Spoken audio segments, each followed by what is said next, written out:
ձեզ հաջորդ հարց տանք, որպես քաղաքագետ ինչ եք կարծում Հայաստանում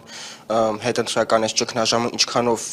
կշարունակվի, նաև քանի որ նշեցինք, հա, որ Հայաստանը ավտորիտար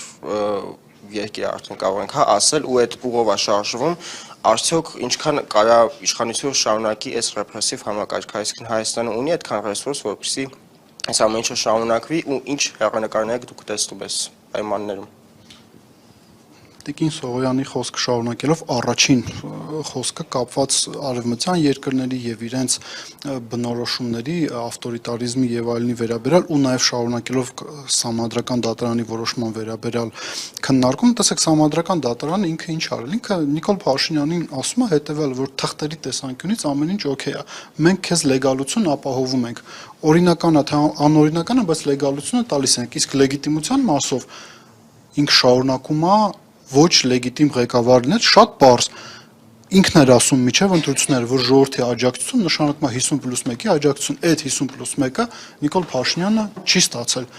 Ինչը վերաբերում է դրան, թե այդ ճգնաժամը ինչքան է տևելու,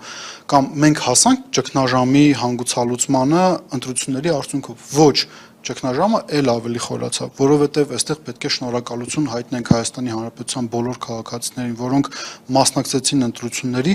ես ինքս օրինակներ եմ տեսել, մարդիկ գերդաստաններով, բառիզմ իմաստով ընտրություններին մասնակցել են։ Դրա շնորհիվ, որ իրենք չեն կարողացել ձևավորել սահմանադրական մեծամասնություն,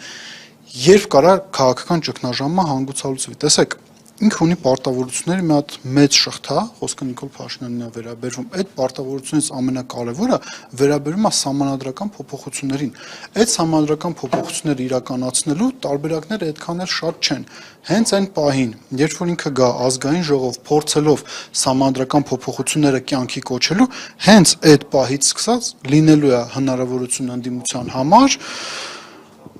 հասնել քաղաքական ճգնաժամի հանգուցալուծմանը։ Եթե իրենք կողմ չեն քվեարկում, Նիկոլ Փաշինյանը տարբերակներից մեկը, որ փորձելու է կյանքի կոչել, դա սահմանադրությունը հարաքվեի, համապետական հարաքվեի դնելու միակ տարբերակը այս պարագայում, եթե ընդդիմությունից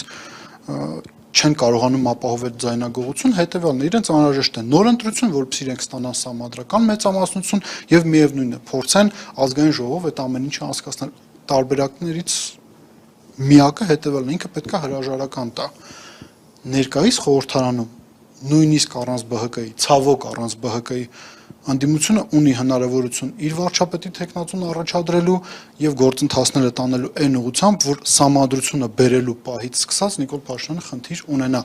Կանի ընդդիմությունը դա թե չի անում, ես այս հարցի պատասխանը ցավոք սրտի չունեմ, բայց քաղաքական ճգնաժամը կարող է այս ճանապարհով լուծվել այն պահին, երբ որ սահմանադրական փոփոխությունների, նրանք ասում են բարեփոխումների փաթեթը մտնի ազգային ժողով։ Շնորհակալություն հարգելի բանախոսներ, հարցերի շարունակության համար արդեն խոսքը փոխանցեմ գործընկերոջը։